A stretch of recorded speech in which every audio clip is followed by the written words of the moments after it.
عبالك باللي أسامة هذاك ما كان والو، برك يحب يزيد عليها.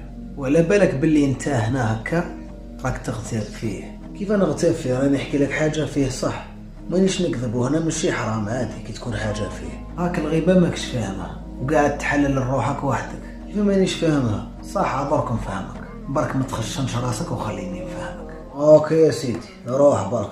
اوكي شوف، الغيبة هي كي تهدر على واحد حاجة ما يحبهاش حتى وتكون فيه ذيك الحاجة، وإلا هدرت فيه حاجة ما يحبهاش وهي في الصح ما فيهش، هنا راك بهدتو، هذا بهتان، والبهتان أعظم من الغيبة. صح والله، راك غير تخلط من راسك. كما قيل في الحديث، قيل ما الغيبة يا رسول الله؟ فقال ذكرك أخاك بما يكره. قيل أفرأيت إن كان في أخي ما أقول؟ قال إن كان فيه ما تقول فقد اغتبته، وإن لم يكن فيه فقد بهته. وربي سبحانه شبه المغتاب بآكل لحم أخيه ميت. كيف؟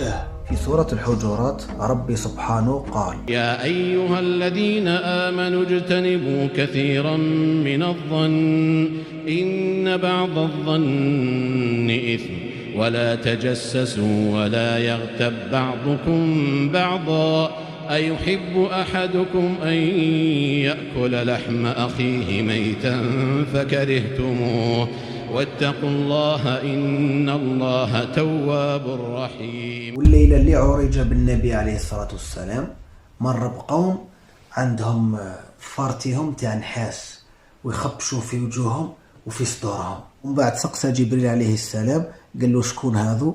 قال له هؤلاء الذين يأكلون لحوم الناس ويقعون في أعراضهم. راك خايف؟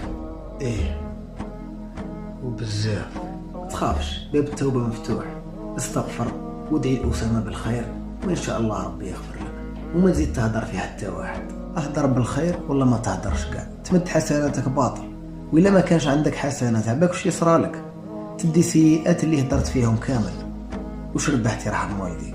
خلاص ما تزيدش تخوفني، وما نزيدش ما نزيد نهدر في حتى واحد. زيد ابحث راح تلقى بزاف أحاديث على الغيبة. ما نزيدش نهدر في الناس خلاص. يا رب اغفر لي، يا رب اغفر لي واحفظ جميع اللي هدرت فيهم وارزقهم الصحة والعافية يا ربي. ما نزيدش، يا رب اغفر لي.